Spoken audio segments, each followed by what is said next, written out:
gonna speak about it? I said, nah, I ain't gonna speak about it, bruh. You understand? I'm gonna wait till he speak about it. So people who had known that, I always knew that because I used to follow Puff to Kirk house when we had the building and the red zone, and we used to take the money from those clubs and we had to drop it off at Kirk house. So we wasn't dropping. He would, he was staying there. You spending the night at another house and you got a apartment with your girl somewhere else? Okay. So when I seen in the lawsuit that he said that Kirk said that Puff was SAing him, sexually assaulting him, sodomizing him, doing all kind of things to him, I first thought like, but hold up, they was lovers or they was, but that's his boss. So maybe the boss cannot have sex with people, but the CEO can't have people that work for them. And that's why it becomes in a shockwave louder than any stage moment he's ever commanded, Usher is thrown into a fictional pressure cooker where power, allegiance, and unresolved history collide without warning. Charging straight into the eye of the storm is 50 Cent, cast in this imagined storyline as the fearless instigator.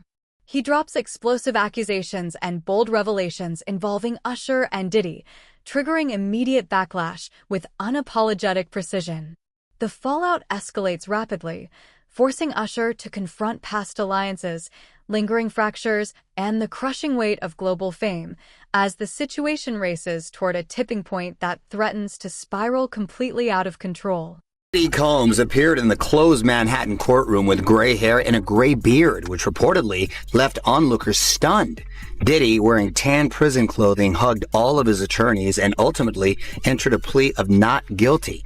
Trial attorney Misty Maris breaks down the impact of today's proceedings with Diddy's trial in May fast approaching. The new indictment against Diddy is very impactful to the case. Not only does it add new charges, it also expands the timeline where the alleged criminal activity took place, and it also adds 2 new victims.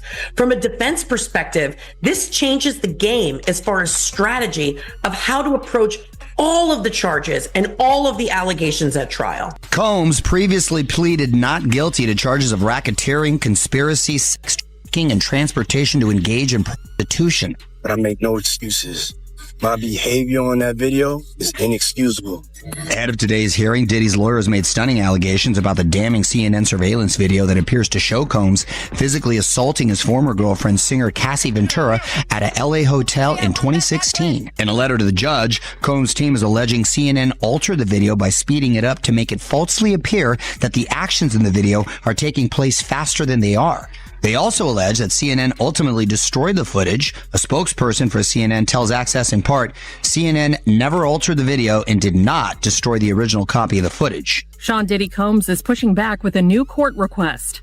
1 month after the rapper was denied bail for the second time, his attorneys filed a motion November 8th requesting bail once again, arguing that changed circumstances and new evidence should allow him to be released from jail ahead of his May 5th trial, according to documents obtained by E! News. The motion for bail claims that new evidence makes it, quote, clear that the government's case is thin. The defense also alleges that new evidence refutes the prosecution's claim that the March 2016 video of Combs physically assaulting a woman in a hotel occurred during a coerced freak-off or elaborate sex performance, as cited in the initial indictment. Instead, the motion claims that the video is a minutes-long glimpse into a complex but decade-long consensual relationship between Mr. Combs and Victim 1. Per the documents, his attorneys also argue that the new evidence refutes the prosecution's notion there was a, quote, potential second alleged victim. Combs, who was arrested in September on charges of racketeering, sex trafficking, and using transportation to engage in prostitution, has remained in custody at the Metropolitan Detention Center in Brooklyn, New York, since his arrest. He has pleaded not guilty to the charges. E! News has reached out to the office of the U.S. Attorney for the Southern District of New York for comment and has not yet heard back. Combs' attorneys have declined to comment. During the September 17th hearing after Combs' arrest, U.S. Assistant Attorney Emily Johnson cited a 2016 video that was released this May in which she said the Bad Boy Records founder... Inside a tense New York courtroom heavy with unspoken pressure, the energy shifted the moment Usher's longtime industry rival, Sean "Diddy" Combs, appeared in a stark correctional outfit. His once polished image was replaced by visible wear and a steeled expression. Standing firm, he entered a not guilty plea to an updated slate of serious allegations as prosecutors portrayed him as a dominant power figure accused of using influence and coercive tactics to shape an environment that tested loyalty and ethics across the music world Usher once helped elevate. The defense pushed back just as aggressively, dismissing the narrative as exaggerated and agenda-driven, fueled by resentment and calculated attempts to dismantle a towering presence whose legacy has long mirrored Usher's rise on the global stage.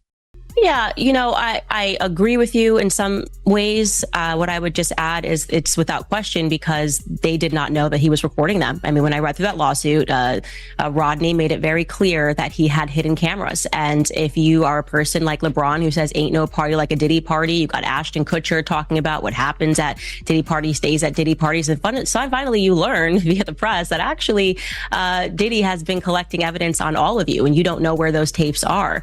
That will buy your silence for quite some time because you're hoping that if you keep your head low, you're not going to be revealed as one of these people that was engaged in some of these acts, whether they were heterosexual or homosexual, it doesn't matter. Maybe you're just cheating on your wife and you don't want that to get out into the public. Maybe you were, as Cat Williams described it, in one of the rooms. He said you could just walk around the house. He said this on stage years ago, that you could walk around the house and you would see people engaged in various sex acts. And again, Cat Williams was someone who was dismissed as crazy and dismissed as a drug addict. And it turned out that, or it seems that if these allegations are proven to be true, and I believe they are, then he was telling the truth. And I think that is the reason that so many of them are silent, because they were doing things. They thought that they were his friend, that they were bad boys for life, and that he would keep things silent when in reality, he was just another Jeffrey Epstein typed character. And they're scared for their lives. Yeah, especially if you're someone like a LeBron James. And I'm not alleging that he is caught in something terrible, but if he was caught in anything and you're LeBron James and you've made your mark on talking about the ills of society and you have minted yourself a king and you're speaking out on the Black community and they find out you're the room over while someone's getting raped potentially, not going to look good. Chris did get the book from Courtney. Courtney has a more thorough copy of the book. When Chris published the book that was on Amazon, it was edited. So some of the passages were removed. Some of the pictures were removed, and I think there was like a forward or something that was added to the book. So it is a different version, but from the same, what in copyright law is called derivative work. So it derives from that work that Courtney has. And just to be clear, Courtney's work, Courtney's book, is it currently being sold anywhere? I'm not exactly sure. I believe Courtney has I was about to say, here's a woo-woo, welcome to downtown Miami. But I believe he is selling it on a website. I only came into that knowledge when I received the cease and desist letter from Quincy and Christian.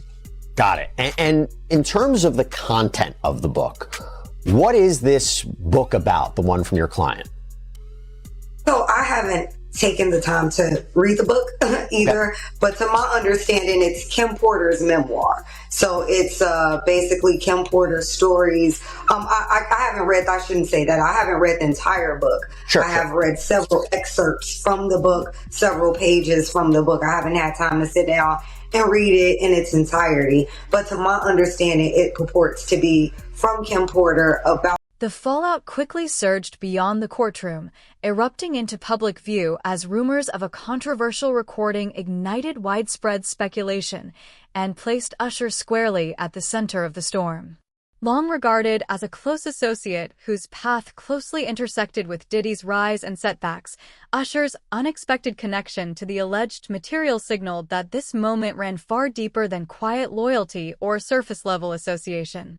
Said to contain information capable of rattling reputations and reshaping narratives, the rumored recording sparked intense scrutiny, raising questions about whose actions it truly exposed and what consequences might follow.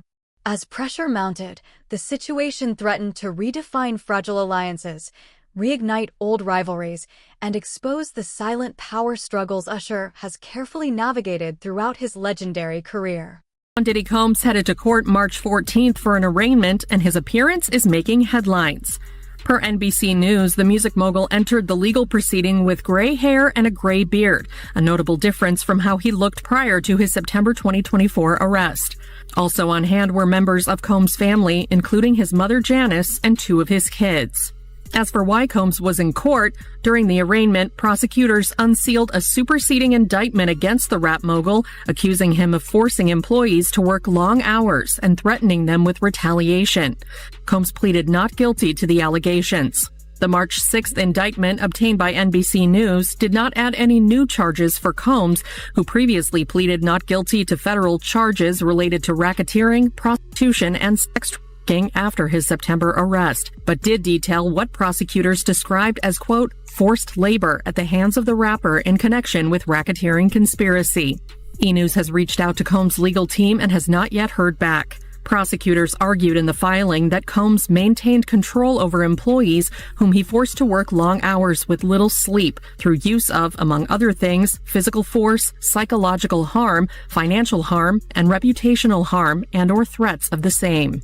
The document, which replaces the previously filed indictment to include more information regarding the case, said that Combs' alleged tactics caused these employees to believe they would be harmed, including losing their jobs if they did not comply. According to a report by CNN, jurors on Thursday were expected to hear from a witness who claimed he was allegedly in possession of videos that contained footage of celebs being potentially victimized by the Bad Boy Records founder. The witness, who reportedly hasn't filed any suits against Combs and is not claiming to be a victim of him, says he has information and evidence about sexual abuse and other misconduct by Combs, some of which allegedly involve celebrities. But according to the witness's attorney, Ariel Mitchell, who also represented 2 of Combs' accusers in their lawsuit against the mogul, she said her client was subpoenaed. According to another report, the witness told TMZ he was initially contacted by federal agents with the Department of Homeland Security, and he's previously done interviews claiming he's seen salacious videos of Diddy and his celebrity friends. Sources told the outlet the subpoena from federal prosecutors asked the witness to turn over all records, including thumb drives, hard drives,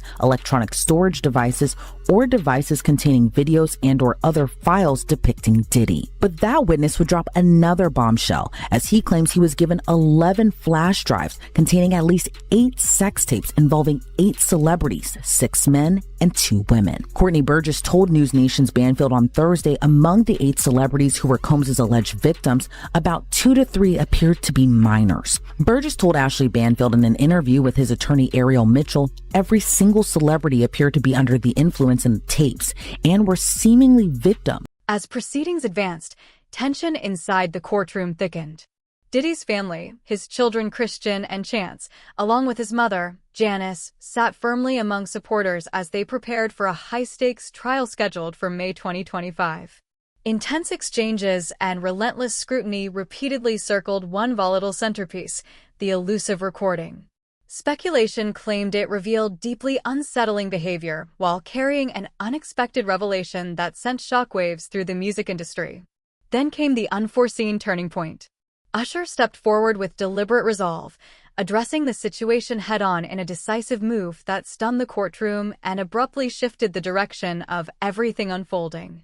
Those who the Silvers and place and people like that are the DeBarge family. Those people who started super young can even relate to what Michael was talking about. I understand when he says, I hate touring 9 times out of 10 because his entire life has been touring and has been being that and being ready, right? Yes. For me, it's a bit different. But I felt that it was part of what I signed up for when I decided. How would you say it's because it was your choice, you feel? Or? Well, it's different in terms of whether I love or hate it. I have never hated touring. I love touring. Like, that is the one thing that's the most important part to me. But the only reason why I hate it now is because I don't get time with my kids. So the sacrifice that I have to make to not be there for them, whether they know it, I would rather, be able to have real permissive parenting where I can wake up every morning and have breakfast with my kids, take them to school, check on them, you know what I'm saying, after school, and be able to try and have some sense of normalcy. Because great parenting hopefully allows your kids to grow up and understand what it is to work for something. If you're not there to instill it, and it's a bit complicated. So I hate that I don't get a chance to have that part. I love being able to perform. That's the most important thing that I said I would do when I didn't have kids. Moment I had kids, it's like, I don't really like being out there all the time. So I try to make the most of it when I do it. Yeah, that right there is the pressure that I feel every day.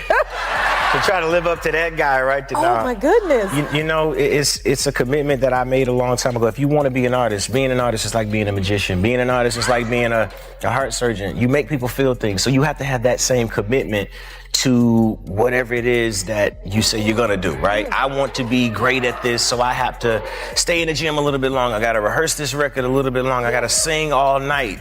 I gotta, say no to some things that might, be fun and hang out with your friends. That no, you gotta takes a really lot of discipline. Yeah, so discipline, but more than anything, a healthy, lifestyle. I just choose to have healthy habits. I fast every Wednesday.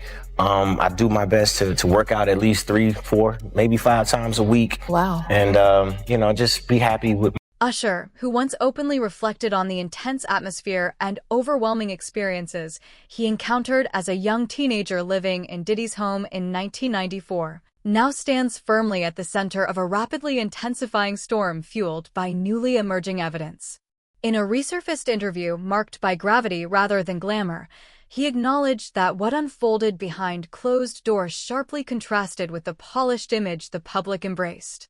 "I witnessed things I wasn't ready to understand," Usher revealed, a statement that now carries renewed weight as past observations collide with a present-day courtroom demanding answers.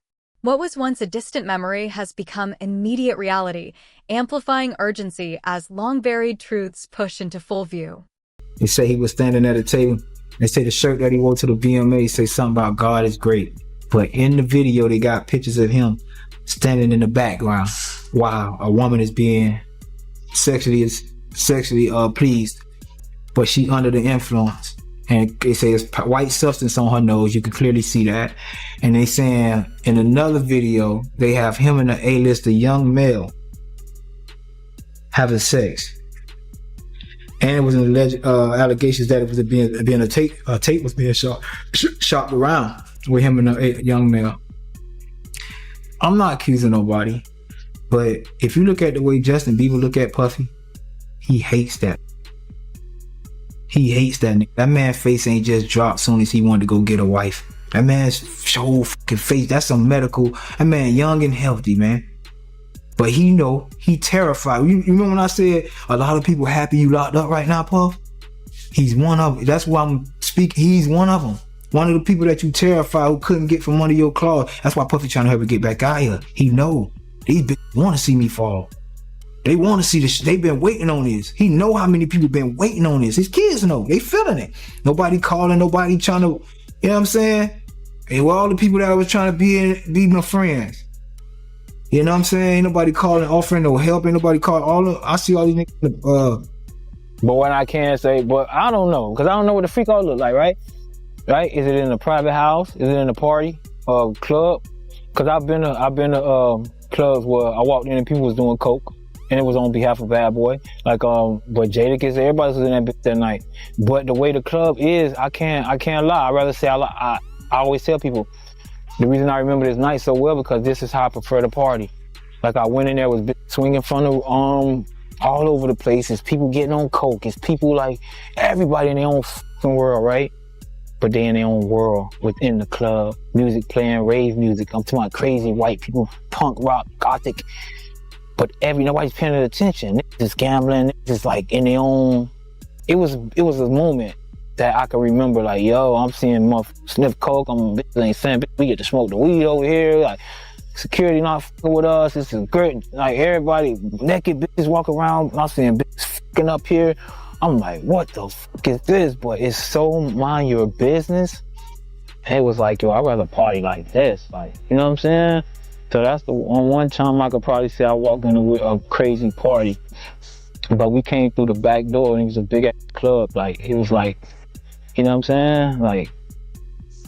Like some real freaky gothic shit.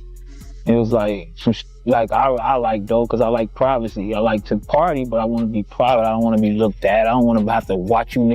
The turmoil deepened when former band leader Freddie P.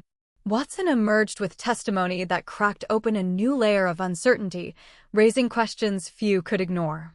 Speaking from his vantage point near the inner circle, he suggested that a young, fast-rising talent within Diddy's sphere may have been caught in the pressure surrounding the disputed recordings, recalling visible unease and moments that hinted at deeper struggles hidden behind fame and applause. His most jarring claim followed, that Usher may have chosen distance over intervention. Though unverified, the assertion casts a long shadow, pointing to years of quiet avoidance and unresolved truths buried beneath the industry's polished surface. Now, as Usher reaches a defining turning point, those suppressed tensions threaten to break free, placing a once unquestioned legacy under intense scrutiny. Telling that story, I always tell my brothers and stuff, man. It's just like, man, we was in D.C., and it's two freaky white bitches, man. They came up, they partying, and I'm like, okay. So this at the time, you still thinking Puff a little fruity. So you watching this nigga, you watching the movie, you want to see a nigga, like, break your stereotype. Like, I heard you was gay, man. Show me you not. Please show me you not, bro. Like, you know what I'm saying? So I'm watching everything. And, yeah, he's finger fucking, like, putting a cherry in her mouth, and two white bitches up hitting my dog. Like, you see this shit? Yo, we were the boss of all bosses. Real boss. Hold on, my bad, brother. But I like, yeah, real boss. You know what I'm saying? That was Puff Daddy, man. It was better sweet days with Puff, man. And like I said, man, Puff ain't had no problem until he made that threat. He made that threat. He just didn't know. I guess he used to slapping niggas around and doing what he wanted to do. That shit just rubbed me the wrong way. Like, I don't hate the nigga. I hate him for what he did to us financially. Like, my things with Puffy ain't got nothing to do with sexual. People don't understand that. I tell Sarah the same thing. Sarah, your beef with Puffy, keep it real. Like, it's not. You probably want money from that man because he owe us and it's too late to go get what they owe us. There is a war that has erupted between Kim Kardashian and Kanye West. It involves swastikas, it involves their kids, and ultimately Diddy. It could, and Diddy. Yes, Diddy. And it could also involve a judge. Yes, because Kim is really upset about this new song that Kanye dropped over the weekend. It's called Lonely Roads Still Go to Sunshine. It features Northwest rapping. It also features Diddy's son, King Combs, and you also hear Diddy himself on that, which is the main reason Kim wanted to stop this song from coming out. We've got a bunch of details about what went down, the battle behind the scenes, but first, here is a little bit of the song. That meant so much, you know, saying that you reached out to the Monday wing while I'm in this. And I appreciate you for it up, man. Yeah, absolutely. I love you so much, man. Like, when you see me shining, then you see the light. Everything they know, it ain't even right. Okay, good night. Okay, so here's the backdrop to this. So Kim, I just think we should put this out there. She has always tried to get Kanye and their kids to have a relationship. He has not really been around the kids that much. He chooses not to do that. But, you know, when he does, she's always been accommodating. The narrative grows heavier as past legal battles and long-whispered allegations continue to trail Diddy, stacking against the current claims and forming a pressure front he can no longer outrun. His attorney, Mark Agnifilo, firmly maintains Diddy's innocence, insisting the court will ultimately set the record straight. But with a high-profile trial looming and new revelations emerging, the conflict has evolved into a volatile clash of loyalty, influence, and internal fault lines, one that now pulls Usher directly into its gravity. Beneath the industry's polished shine, Once protected alliances are tightening under strain, and the balance of power that defined an era appears increasingly fragile. Today's hearing is also expected to discuss jury selection, so I can imagine there's a lot of challenges that the prosecution and the defense are facing in seating a jury in such a high-profile case. I mean, everybody knows who this guy is. Anytime you have a high-profile defendant like Sean Combs, the real concern here is jury bias, and that's a concern from both sides. In papers that were filed, the defense is already saying that they think there's been what they call an extraordinary amount of pretrial publicity that would prejudice people in favor of the government's case. So what we're expecting to hear a lot of talk about today is the jury selection process in this case.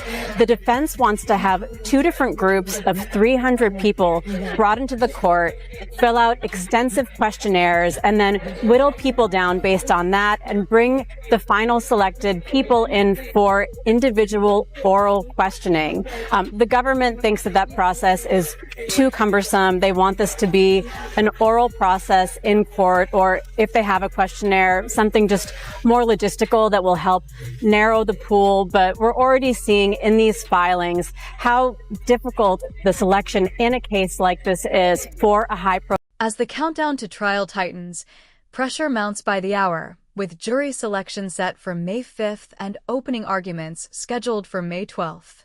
Each new disclosure adds weight to a decade-spanning narrative of alleged influence, strategic maneuvering, and concealed alliances, pushing an already unstable storyline toward a breaking point. Yet one defining moment commands the industry's full attention: Usher's decisive arrival in the courtroom. His presence did more than spark curiosity. It marked the opening of a high-stakes reckoning where loyalty, rivalry, and long-suppressed truths are poised to collide under the harshest spotlight possible. Wasn't just a celebrity, you know, this was someone who really shaped and changed culture in the 90s. And then went on to become this incredibly successful businessman. And then tonight, music mogul Sean Diddy Combs accused of rape and abuse in a new lawsuit filed by his ex-girlfriend Cassandra Ventura, known by her stage name as Cassie. November of 2023, last year, there is a horribly graphic lawsuit that is filed against him from Cassie. She says that she was raped in her own home when she tried to leave him, that she was often beaten, kicked, punched, stomped on, resulting in bruises and burst lips, black eyes, and bleeding. Now, that was quickly settled, David. I mean, really in record time, within 24 hours. But even though it was settled, the cat's out of the bag, right? Everybody had heard these. So the question remains, is Usher truly lifting the veil on Diddy's most closely guarded realities, or has his bold stand become the spark that threatens to shake an empire once thought unbreakable? Is this a calculated exposure of hidden power dynamics, or a high-stakes navigation through competing agendas and fractured loyalties on the brink of collapse? If you're ready to follow every sharp turn of this courtroom showdown and look beyond the headlines to understand what's really unfolding, make sure to like, subscribe, and turn on notifications. The next chapter is coming fast.